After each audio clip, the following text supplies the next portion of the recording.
Hello, and thanks for tuning in to another episode of The Director's Cut, brought to you by the Directors Guild of America, featuring today's top directors sharing behind-the-scenes stories of their latest films and insights into the craft of directing. Please take a second to subscribe to our show wherever you get your podcasts.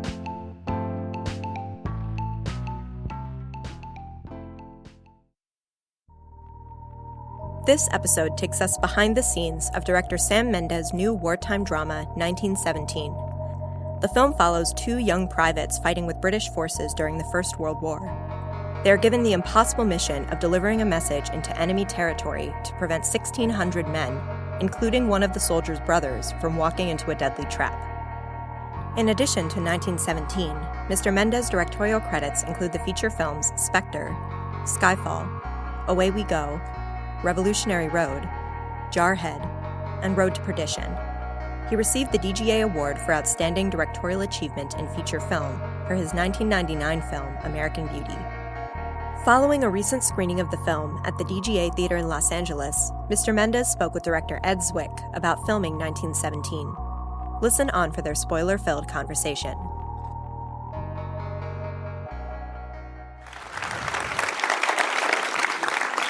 Thank you. Well, I mean, I've just seen it now as you've seen it, so my reactions will be as gobsmacked as yours.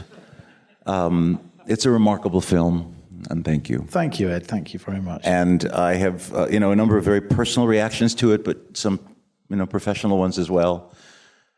The first comment I would just make, in general, is that there is this Homeric quality to it, this epic notion of this young man's journey through these stations of the cross or through these levels of hell.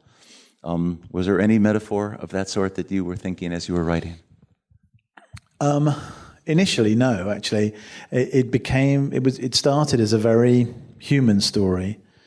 It was influenced and inspired by my grandfather, who obviously it's dedicated to, who fought in the war from 1916 to 1918. He arrived as a 17-year-old.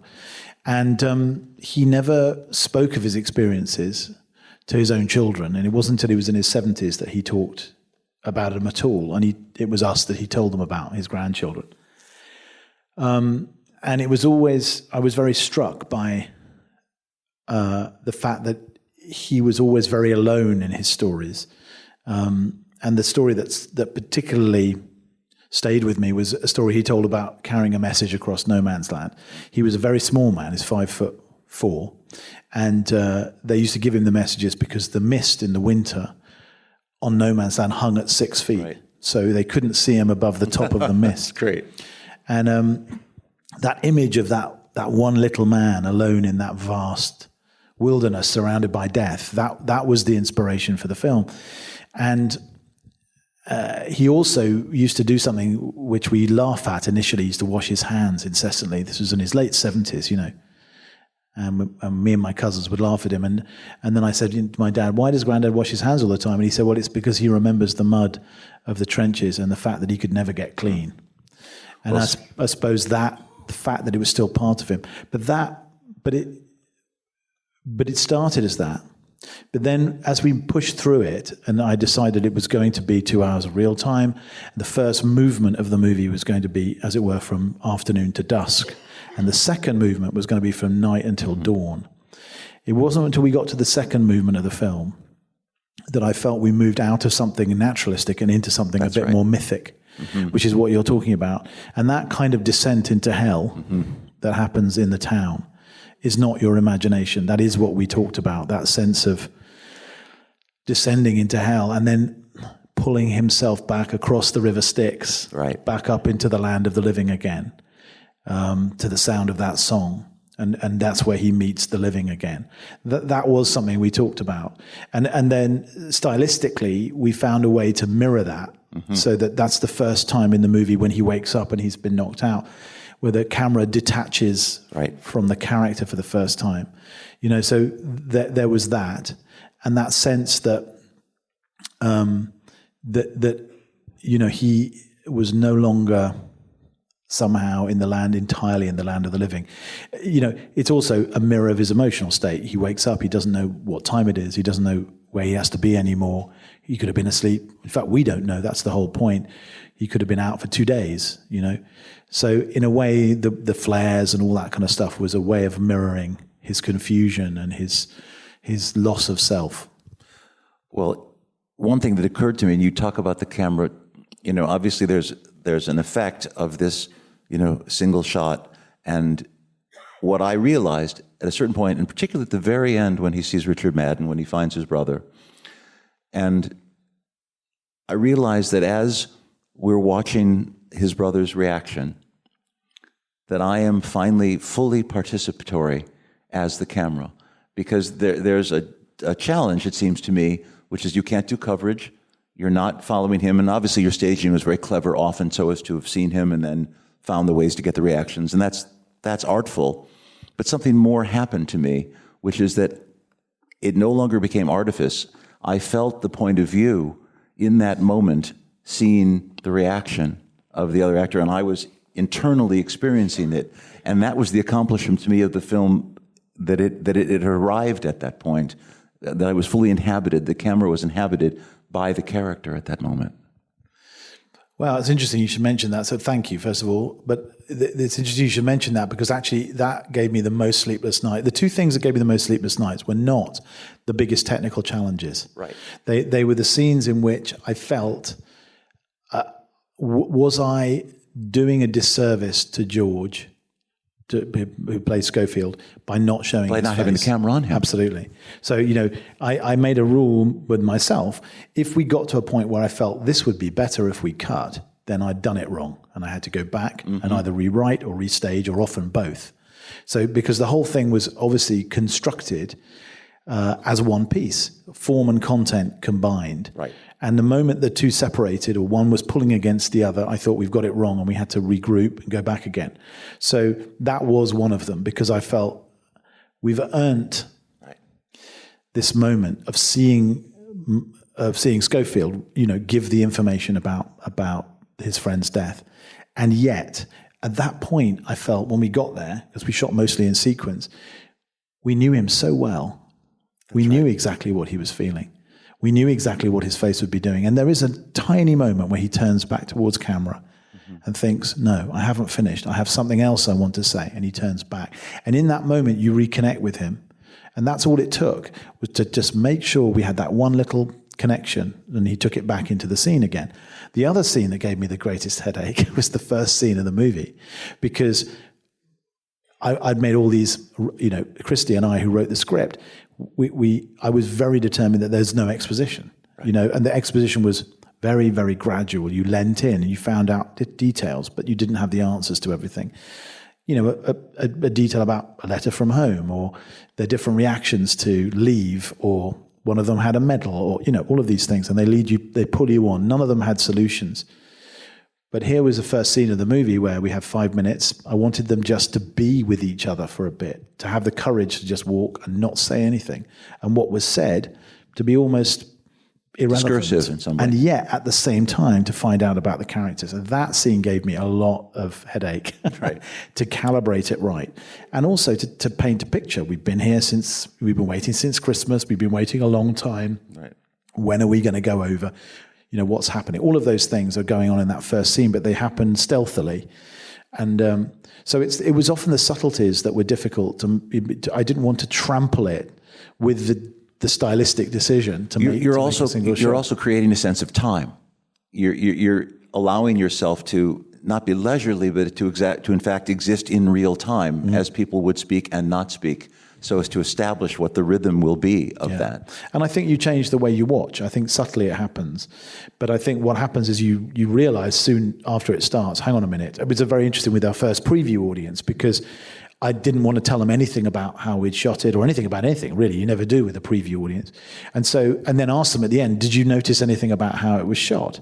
And at least half of them, less than half of them, said one shot. What they were was completely engaged.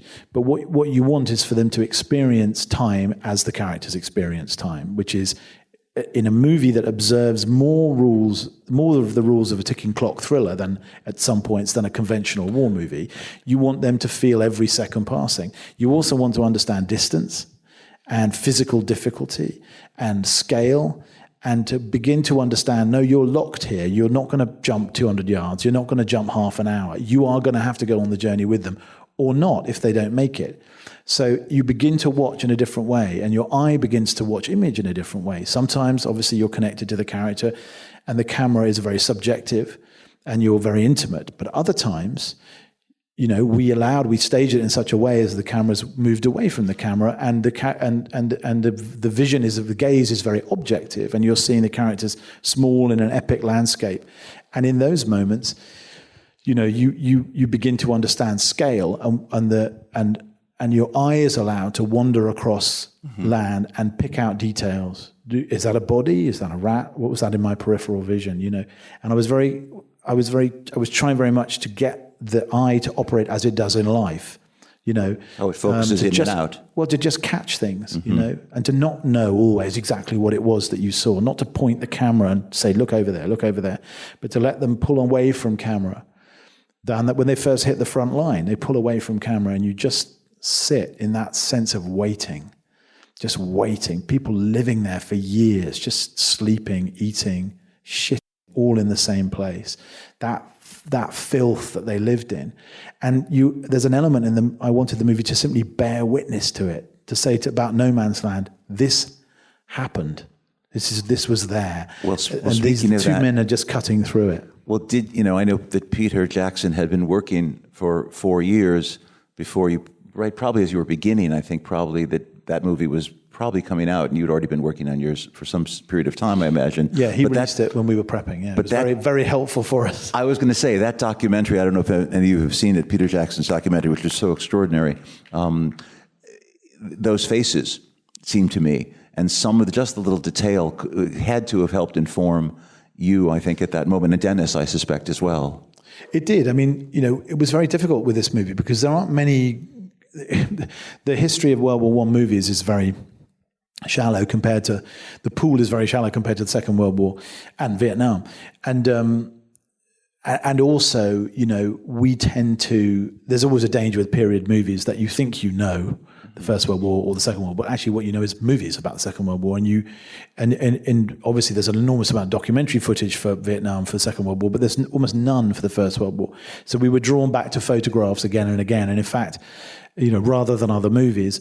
And Roger and I had 3 photos that were basically we felt were the movie, and they were just photos taken by soldiers of other soldiers.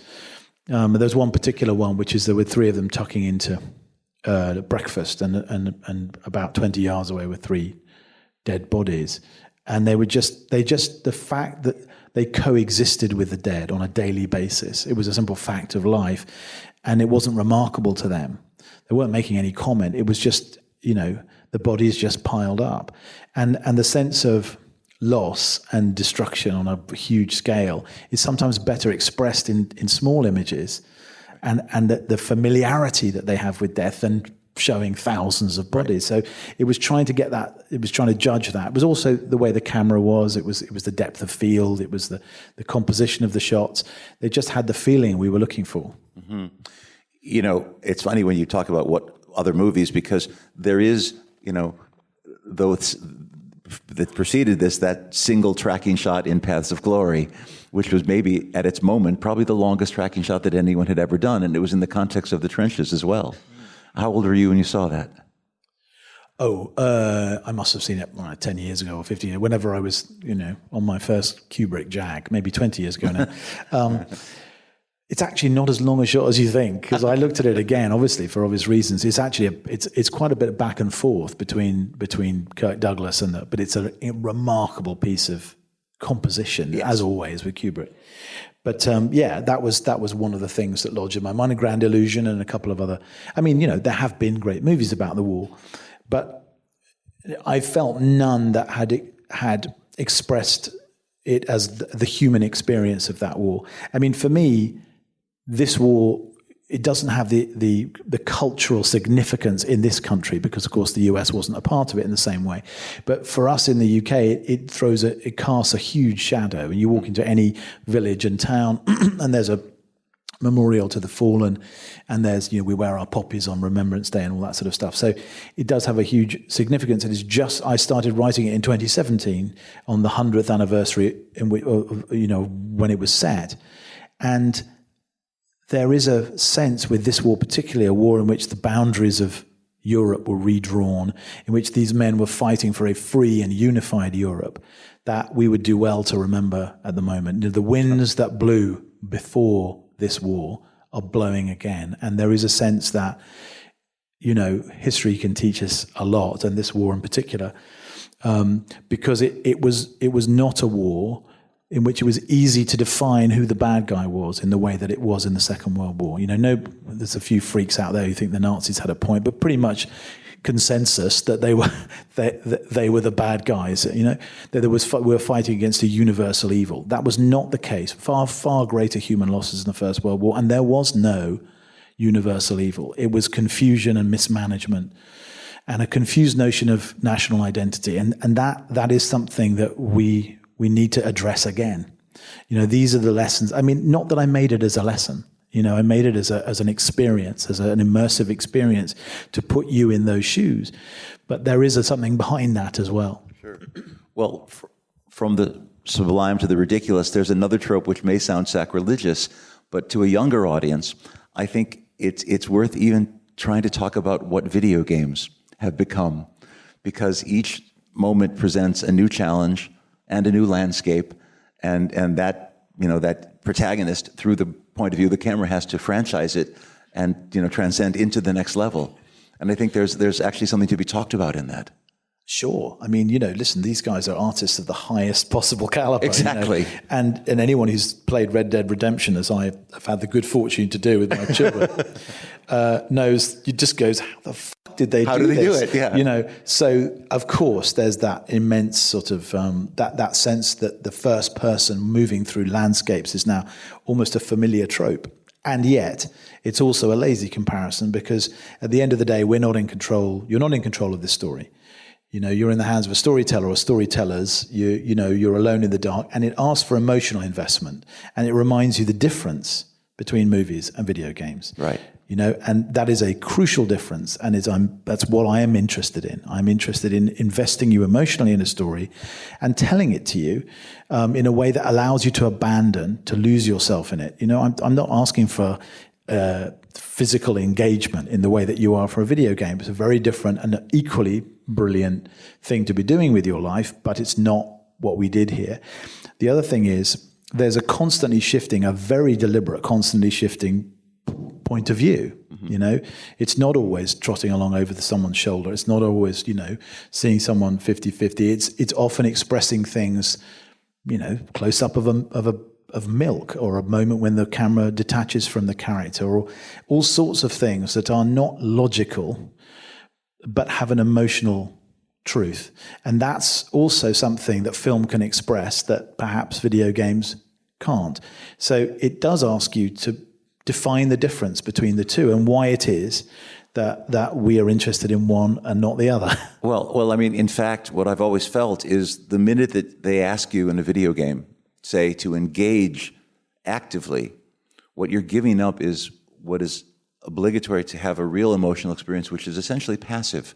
When we're told stories as children, we engage our imagination, but we abandon ourselves. We surrender to that moment, and that allows ourselves. And the minute that we engage something that is somehow active, I think it cuts us off possibly from that emotional response. Yeah, we're watching human beings. The most interesting thing in any movie at the end of the day is the people and the characters, and that if they're not interesting, doesn't matter how fancy your camera work is or how clever the conception, it's not going to engage you. When I sit and watch, I watched Al Pacino trying to tear a strip off Stephen Graham the other day in The Irishman, I kind of became him. I was as enraged as Al Pacino. And that's what it asks for. It asks you for emotional investment. That's what it is, and so anyway. But I think that's where it splits. But nevertheless, it's a pretty amazing landscape that they create these days. I was saying I have a personal relationship, not just a number of people that I've worked with, that you've worked with in film, whose work is really at reaching its halcyon moment, I think, in this movie. But George McKay was 12 years old when he came to work with me in Lithuania, and he came on the way from the airport to the set. He had a car accident, and he arrived with a huge black eye. He could barely open his eye, and we were beginning to shoot literally an hour later or 2 hours later. And it was like, what are we going to do? And of course, we rewrote a little bit so as to have him. And he was so game already at 12 years old, and it could never have anticipated what you then were about to put him through. But talk about George for a moment. Put him through is the right phrase. Yeah, he's a remarkable actor, and he makes it look so easy. And the second half of this movie, he carries on his shoulders with almost no dialogue at all. He's a remarkable actor, but like a great silent film actor almost. Yeah, there is those big blue eyes and there's that white skin in that trench at the end. The way he looks up at the trench side and thinks, "I'm going to go over." I don't know. It gives me the chills every time. He's wonderful. But you mentioned how game he is. One of the things about this movie is we were in this constant dance of trying to combine great precision behind the camera all the time, extremely, just every second choreographed, with spontaneity in front of the camera. We were embracing accident, trying to encourage the actors to live it as much as to act it. And so constantly changing in conditions, whether it be weather or live animals or babies or mud or inability to stand up, all of those things. You just got to go with it. It's the character handling it, not you. So let's see what happens. And sometimes we had scenes like Blake's death scene, for example, where I rehearsed it once weeks before, and it was I could feel it was so good. I just had to get them to remember the physical journey of the scene. This is where you pick him up. This is where you drop him down. Mm-hmm. You got to, and then I said, now wait. Just remember when you pick him up, when you put him down, where his body position is, and don't do it until we're ready. And it's going to take us a while to rehearse it so that everything's just right, because I knew he could burn through that in 2 or 3 takes, and then it would take me hours and days, perhaps never get it again. Right. But George, at the end, he gets over the trench, he's running down that trench, and out pour those hundreds of adrenalized extras. All of him know it's one take, and this is my moment. And sure enough, he got absolutely wiped out, and he just got up and carried on. And it was, the sight of 200 crew members, just cheering him on. It was like a sporting event. It was like, come on, George, like this. And he got up and he kicked it. All I had to do, and it's in the movie, all I had to do was dub out the swear words when he said, fuck, like that as he got knocked down. But, that feeling that you had in the movie where with this particular film, was so unusual, was every person on set was invested in every shot because, of course, every shot involved them. And so you had that immense, normally it made you aware of how fragmented most filming is. This bit's a close-up, doesn't refer to me, or special effects are waiting for the big bit. Or we'll have another shot at it. Yeah, we'll have another go. But also that everyone has their own little bits, and somehow, so that before you know it, people are off in the corner reading a newspaper or scrolling through their phone or whatever.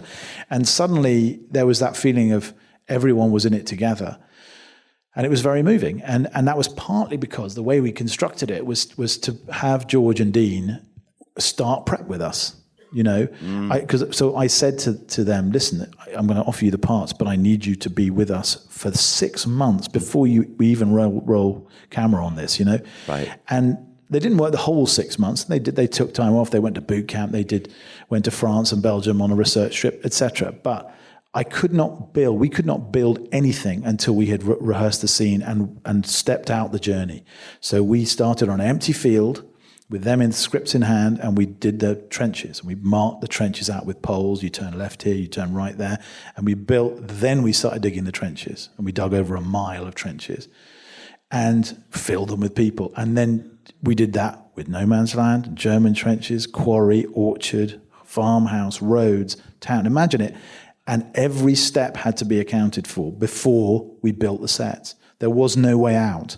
Right. So the level of tension in me particularly, of that, this is it. This day is in this 5 minutes of film is in the movie, whether I like it or not. That was a totally different experience. But it also meant that everyone else was living it with me. And that was moving. Yeah. I mean, I'm curious to talk about prep a bit, because once you'd done that, how much did you pre-visualize, say, the pass-offs, or say, any of the trade-offs that had to happen, or say a shot as he's walking across the bridge and you have to prepare the camera in terms of what Roger's going to do, and whether it's going to be a strung above, or whether it's going to be a drone, or whatever you're going to do it. How much was prevised? There was no. Do you mean previs as in? As in any kind of animatics? No animatics. None at all? No, and I did that because I did that on Bond and I hated it. Okay, so was it storyboards then? Say again? Boards then? I did a lot of storyboards, yes, and a lot of talking, a lot of imagining. When you're just thinking about one camera, it kind of is much easier than trying to work out the 12 setups or the 16 setups that are going to express the scene. You just, okay, we made a rule, a pact, Roger and I. We were going to move the camera where it was best to express the story, and not think yet about the engineering of it and how we would actually make it work. So it was a kind of utopian idea of camera, But we also knew that we didn't want it to be self-advertising. So we didn't want it to, we weren't going to ask it to go through a keyhole or follow the path of a moving bullet or go into someone's eye socket or whatever. Right? Not my cup of tea. Or Roger's. And so, there were certain rules. And I also said to Roger very early on, this here, that is not a one-shot movie. That's a badly edited scene, okay? Right. I mean, obviously you could do that in certain situations in a normal movie, but in a one-shot movie, that felt like an apology. Uh-huh. So everything, that was my responsibility. So, for example, a scene like the scene with Colin Firth at the beginning in Erin Moore's dugout, there was a strong temptation to go back and forth. But you had George. You had a certain moment where we had George walk around behind the table, so he could then be captured again on camera. Precisely. So we had the map on one table, That's the aerials on another. Right. Colin turned round, the boys went round the other side, and it became a two-shot of the boys. Right. Which then became, them, and we pivoted, 180 degrees, so we were looking back into the dugout. Now, what you can't see is a good example of how complex these things, because I wanted the camera to float over the tables, but also be unhooked and then turn around. It was on a techno crane. They unhooked it from the techno, and as we were panning to them getting their provisions and picking up their grenades, they retracted the techno crane and opened the back wall of the set, dropped the back wall of the set, closed the ceiling, so that when we came round back onto Colin, he was just sitting there calmly with his cup of tea. It sounds like madness. But 10 seconds before, people are running around. They're running around behind the camera. It must have been like a Marx Brothers scene. It looked ridiculous, right? and then I send it off. We send it off to Lee, our brilliant editor, Lee Smith. And he said, they didn't really, first 4 takes, they were a little bit, detached. I'm like, it's because they were thinking, what the are these crew members doing, right? And, and I think that was part of it, was the handoffs, as you call it, and the shifts from rig to rig. The goal was always to make it absolutely, smooth and fluid, so that the camera had this sort of stealthy, always slightly threatening forward movement, like you're being pulled through the movie by gravity almost, rather than presented with image, or rushed. There was nothing jerky, handheld, but then equally there was nothing that was too extravagant. It's very interesting, you talk about the crossing of the bridge, because we did 6 or 7 different storyboards of that sequence, because I couldn't work out how to get him across that bridge without suddenly turning him to an action hero. Right. And I thought, this is really tricky. You can't suddenly become James Bond, after 2/3 of a story in which, he's really at best an accidental hero.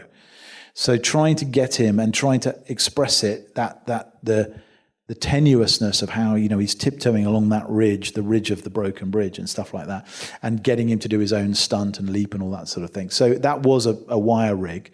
So it was operated by 2 grips, with a stable eye, which is a stabilized And then did you pull head. it off the wire at the end? Exactly. And then it's hooked onto the wire. The wire carries it, wire's pre-programmed and rehearsed, and then drops on a descender rig, and then unhooked on the towpath that goes under the bridge. Right. And then follows him, up. So that is genuinely one shot from him coming out of the truck. The pan to the town to him going into the lock house is one shot. Right. So, and that is just, that's just an example of the engineering. And when you took your eyes off the monitor screen and looked at the operation, I know they could not have been more different. Right. The shot was, stealthy and gracious and precise, and the camera operator running around like headless chickens. But they were all focused. They knew what they were doing. And I've also never known anyone in all the things I've ever done who is better or more adroitly prepared than Roger. I've never seen anybody do more preparation than he's him. Brilliant. It's inspiring because, when someone is at the top of their craft, as he has been now for 30-odd years, 40 years, and he's the one who, he cares more than anyone, and he's more meticulous and prepared, as you say, but he's also a poet. He's also understands light and image and the power of image, and as befits a man of few words. And I remember when we were doing Skyfall, we were on the roof of the Grand Bazaar in Istanbul, and there were 6 mosques, and they were calling the faithful to prayer. And Roger was looking into the sunset and taking photographs with his little Leica. And I took a photograph of him and sent it to James, his wife, and said, here, just so you know what Roger's doing at the moment. He's on top of the Grand Bazaar taking a photograph of the sunset. And James texted back, well, that's Roger. Give him something to photograph and something, and give him a camera and something to point it at, and he's happy. Oh, that's beautiful. And I thought that's exactly right. That's how he expresses himself. Well, the poetry that, as you say, as you descend in that second act of the film, some of those images are so startling and so iconic, and it just elevates the whole story, takes it to a new place. I'm being given a sign here about one more minute to talk. I don't know. I just think that it's a very. There have been a lot of directors who have tried to do this kind of thing before. I mean, I can evoke Hitchcock, I can evoke others, and yet this succeeds in a way that the others were self-conscious and I think limited by it. And this seemed to explode into a different place. And I just want to congratulate you for it. Thank you. And thank you. That's very kind. Thank you. Thanks. Thanks for listening to another DGA Q&A. If you'd like to hear more, you can find past episodes of The Director's Cut wherever you listen to podcasts. Stay tuned for more great Q&As with directors Destin Daniel Cretton and Clint Eastwood. And be sure to subscribe, rate, and review us. We'd love to hear your feedback, and you can help fellow cinephiles find the show. Thanks again for listening, and have a great week. This podcast is produced by the Directors Guild of America. Music is by Dan Wally.